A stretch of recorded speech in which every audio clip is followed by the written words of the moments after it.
You know, it's funny, this is a bit of a Hallmark episode, but I can't bring myself to like it as much as I want to. You know? There's a lot of ideas here that feel not really fully formed, almost as though, like, there was a script, and then someone else finished writing the script. So this was a Roddenberry script, but he didn't actually write the whole thing, he only wrote the first act. If you're paying attention, well, okay. Herschel Doherty was the director. He directed Operation Annihilate. And Roddenberry started the script, and then Arthur Henneman, who also did Wink of Time and Garden of Eden, finished the script. The original script intention was to be a commentary, a negative commentary on network television, which didn't really come through in the final. In fact, I think only a single line of dialogue exists from that particular idea. The fact that all the Excalbians are watching them. And I don't want to sound too dismissive. The episode's not terrible. The guy they picked to play Lincoln is not bad. And actually the effect on the outfit for the Excalbian is really good for the time.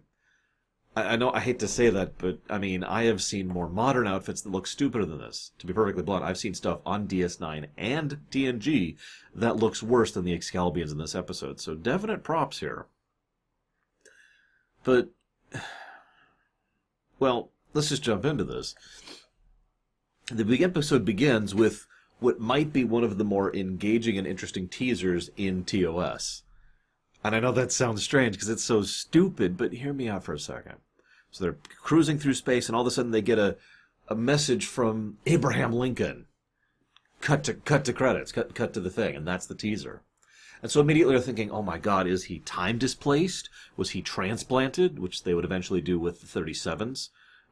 Is he an alien who's impersonating? Which I actually can't think of another example of an alien impersonation off the top of my head. It could be an illusion, you know. It could also be an alien, as in Lincoln was always an alien. We did that with Who Mourns for Adonais, right? There's all these possibilities just bouncing around your head, and it's like, what's going on? That's a really effective teaser. I will give credit where credit is due. Then we go through a fairly decent chunk of time where the episode tries to play up the mystery elements. Because the first act is a mystery. This is a clear mystery episode. Although I have to comment on something. Do you still use minutes? Oh, well, we can convert to them. What? Whatever, I'm not even going to comment on that. Kirk's strategy is to play along while trying to figure out what's going on, which actually makes a good deal of sense. And as they go through, they all clearly agree, that's not Lincoln, but who is he, and why, and what's going on, and what's the significance of this? There has to be something going on with this, right? We see a bit of the rock creature thing, and they have to debate whether or not we beam down, and why we deal with this, and should we go, and just, there's all this build-up. Now, I bring all this up because if you look at the script with the camera zoomed out, the Excalbians sending Lincoln to be beamed up to be beamed down makes absolutely no sense. They should have just had, I shouldn't say absolutely no sense, but it's unnecessary for their overall plan, especially given the level of control they have over the Enterprise and people in general. They don't need to take that step.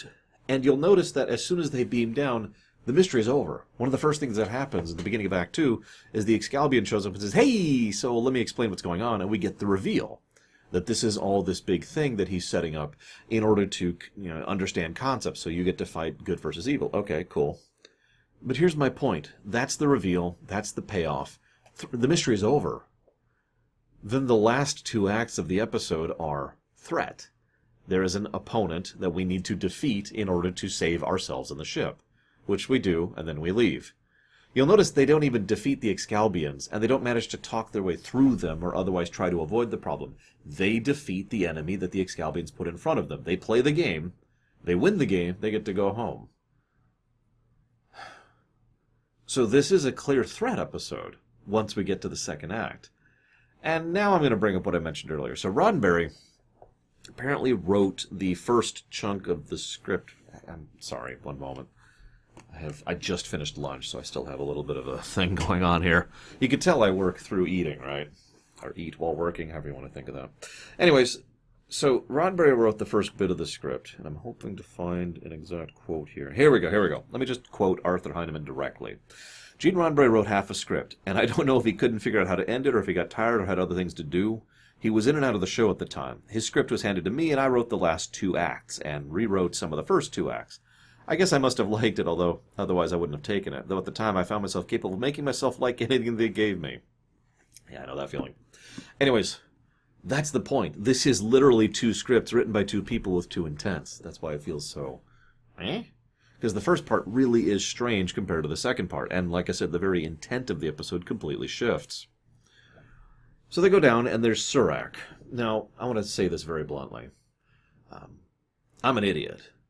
But if you suddenly showed me Surak, I'd be like, it's Surak, dude, right? Now, the reason that Kirk says who is so that we can exposit to the audience who Surak is. Because believe it or not, this is a first. This is the first inclusion of Surak and Kahless into Star Trek lore. Kahless, who would obviously go on to be relevant in several TNG things and a couple other things. And, of course, Surak, who would be mentioned many times in the future and would actually show up in Enterprise. So that's just interesting. Also, Colonel Green, who would be referenced a few times and originally had this whole thing planned for late Enterprise, which had to be scrapped because Enterprise got canceled. But either way, all of these characters are characters who have become part of the mythos and backstory of their particular races, and will come up multiple times in the future. So that's a big deal. I'm with it. Cool. But the idea that Kirk doesn't know who Surak is frankly silly, especially for the sake of just simple exposition. Now, Surak does say something. This is an awesome quote. And I want to say that I mean that with total sincerity. Surak says, "We were not aware of humans in my time. I am pleased to see that we have so many differences. May we together become greater than the sum of both of us." Awesome. That is so awesome right there. That's that mentality that I mentioned I kind of believe in. And, of course, the very idea of what is usually praised as Vulcan philosophy, IDIC. Love it. Great thing. Very well stated. And then, like I said, then we have the payoff with the Excalbians and the games that we have to go fight. Now, and the Enterprise is forced to watch and do nothing and be helpless while the people on the ground do the real stuff. That comes up a lot, doesn't it? Which, I don't know. I don't know what to say about that. Either way, you'll notice I'm just kind of racing through this episode. This is a fairly bland episode, if I might be so bold. There's not a lot of interesting ideas or characters here. The one thing I do want to mention before I move any forward is the idea of hero worship. Now, we all do hero worship to some extent or another. We do. It may be a historical character, it may be a fictional character. It may be someone we know personally in real life. There's that old saying, never meet your heroes. I've never agreed with that. I think it's more that when we get older, we gain more of an understanding of the world, or at least we should. And in so doing, we can accept that our heroes are not perfect, great, amazing people, but rather that we're people that we may still actually honor and venerate despite, or indeed because of their flaws. You know, the IDIC thing again. Now, you might say, well, what if you grow up and you find out your hero was a terrible person? Then they're not your hero anymore. But what if you grow up and you find out that they were a decent person, or a good person, or a person who did good, who was a flawed person? Then you have a real hero. So I like this idea as posited that Kirk is just a little bit starstruck around Lincoln and venerates the man. And that's probably why Lincoln was specifically decided upon, was oh my God, it's Lincoln. This is so incredible. It's funny because near as I can tell, and I haven't done a deep dive on Lincoln, so please add a bunch of asterisks to this, but Lincoln was one of those good man who was flawed kind of heroes, someone who might qualify as actually being a real hero. Now again, haven't done a deep dive, so I can't comment on that, and I haven't been through that period of history yet, so I'm not really sure personally. But to use another example, this is actually great. Kirk is so obvious in his fan gushing about Lincoln. No judgment. Spock is so understated in his fan gushing of Surak. He even apologizes to Surak for his emotional outburst. I love that. I really, really love the contrast between the two men. Because both of them effectively have the same reaction to their heroes. It's just they demonstrate it completely differently based on who they are. And the episode makes a point of noting that, too. Just a nice little character piece that helps to elevate this episode a bit. Anyways, getting on with the second half, which is the threat. So there's the evil ones. Okay. We have Kahless, who's, emperor, founder of Klingon culture, blah, blah, blah. We have Colonel Green, a.k.a. the founder of the Optimum. We have Genghis Khan, I remember, was there. But I don't remember the fourth person, and I actually looked her up, and I didn't see anything about her. She doesn't even have any lines of dialogue in the episodes. So that's kind of funny. But then again, neither does Genghis Khan. Because remember, budget. Having 6 guest stars, technically 7, but 6 guest stars, 4 of which have speaking roles. Yeah, that probably set them back on the price. That is also probably part of why they didn't do this shot on location. That was the original intent. There was a canyon they were going to go film at. Probably one you're familiar with if you're familiar with Star Trek. And they didn't. And there's conflicting reports as to why. I think it was just the budget. This many guest stars probably, really hurt that. Anyways, so the evil ones are like right there. Why don't they attack? Also, why does Green work with any of these people? Why do any of the evil people work together? Also, Green is known for attacking during negotiations. First of all, if you know that, why would you just blindly negotiate with him without having some kind of plan of action? Second, if you know that, why would you confront him about that to his face? I cannot be the only person who that seems like a really strange choice to. This is also a good time to mention that the Excalbians are godlike aliens. Because there's so many of those. Is this it? Is this the last? Hang on, what's after this episode? Give me just 1 second here, please. Because I know we have Turnabout Intruder. But after this, there's one other episode. I don't remember what it is. I don't remember that episode. I don't know that name. I think that's... So I think this is it. Guys, I think this is our final godlike aliens for TOS. Whew, it's getting exhausting trying to keep track of all these. The Excalbians are like, we will threaten the Enterprise in order to give you motivation. And question. Why do godlike aliens never try honey before they try vinegar? Or, to put it bluntly, why do they never try positive reinforcement instead of negative reinforcement? They offer the evil ones what they want, power, and they offer Kirk to spare his crew, positive versus negative. Why? And this is not just true in this episode. This is so true across everything. The moment you do not bow to me immediately, I will destroy you effortlessly. I mentioned this back in Who Mourns for Adonais because Kirk was actually kind of willing to be like, all right, let's talk. We'll beam down and we'll chat. Except Apollo was a dick about the whole thing. And that's what put Kirk so against him. Now, Apollo was, evil, but you get my point? They never tried it. Anyways, whatever. So... Enterprise, of course, can watch the whole time. Question. At one point, there's a bit in the episode where Kirk flips out his phone and says, Scotty, you need to eject the nacelles if you have to. Get out of here. Report, do anything. No. My communicator's been turned off. This is totally worthless now. They'll never hear my message. Doodle. About 90-ish seconds later, it cuts to them on the bridge watching the whole scene with audio. The reason this feels so strange is because the episode sort of treats it like, oh no, communication has been cut off again, but they can hear them. That's already actually demonstrated prior to that point. So the fact that the comms are cut off is just, huh? Obviously they can't do anything anyways because the ship is being damaged and destroyed by the Excalbians, but what? Anyways, they then decide to go and fight, and Kirk starts thinking tactically, and Surak insists on offering peace. You know what? I get that. One of the most difficult things to do is reach out a hand to an enemy, and I mean that with total sincerity.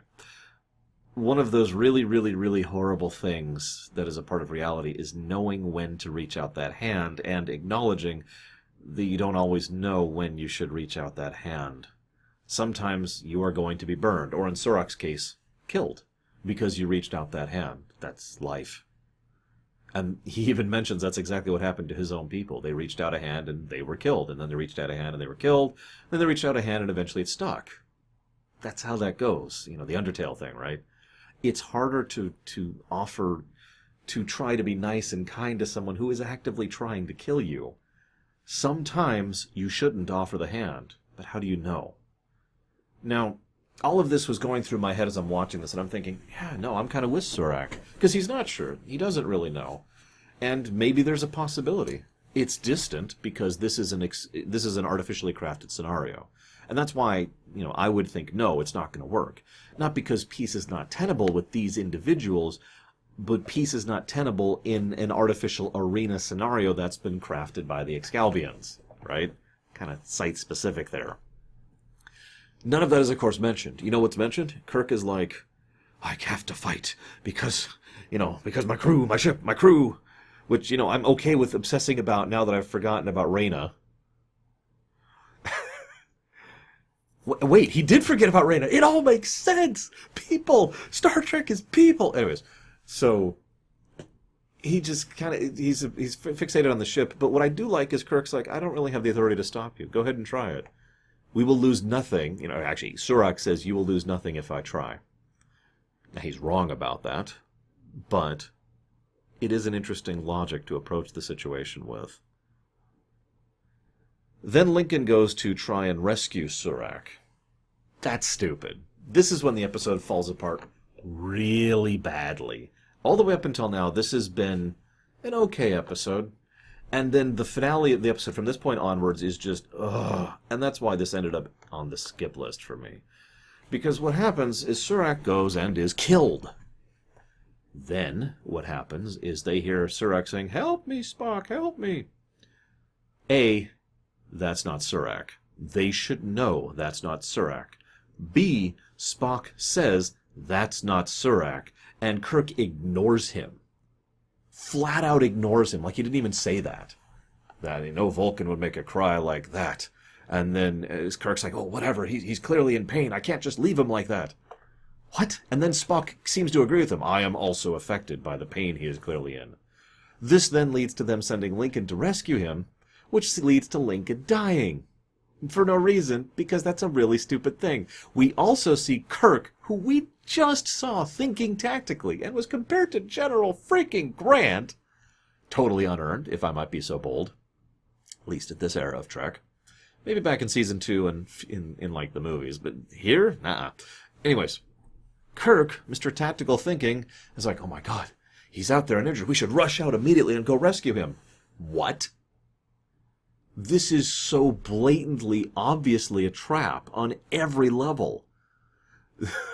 If he's actually out there and injured, there's a military term for that. It's when you leave an opponent alive and in pain, specifically so that they will draw the attention of their soldiers so you can lay an ambush for them, right? B, as already discussed, that's not Surak, so it's a fake to begin with. Why does he go along with this? Then Lincoln goes on, and it takes Lincoln... Well, basically, Lincoln never figures out Surak's dead, and even talks out loud, giving away his position, which leads to Lincoln dying. Lincoln then goes and has to have his dignified death, for some reason, and is allowed to, for some reason, and then Kirk and Spock defeat the other three without much effort. We also get a fight scene, which sucks, because, well, the choreography is below average, and the camera work is below average, but that's not what makes it suck. What makes it suck is Spock is pathetic in the entire fight, and Kirk has to go defeat Kahless, by himself, and then go rescue Spock from Genghis Khan. What? Yeah. Then the game is over. And Kirk tries to be like, this is ridiculous. And rather than, the Excalbian says there's no difference between good and evil, we've learned nothing. Kirk doesn't say, you're an idiot. He doesn't say, we tried...